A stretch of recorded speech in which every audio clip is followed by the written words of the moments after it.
આજે અમે નાના લીલિયા ગામમાં રહીમભાઈ કાતિયાના ઘરે અમે સુંદર અને મજબૂત ઊભું કિચન એટલે કે ઊભું રસોડું તૈયાર કરેલું છે.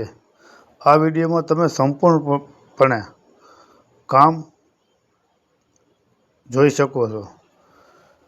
કામનું ડિઝાઇન, ફિનિશિંગ અને મજબૂતી 100%. જો તમે પણ આવું કિચન અથવા કન્સ્ટ્રક્શન કામ કરાવવા માંગતા હોય તો હું આમાં મોબાઈલ નંબર વિડીયોમાં આપી દઉં છું.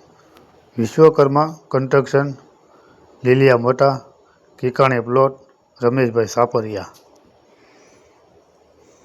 આભાર મિત્રો.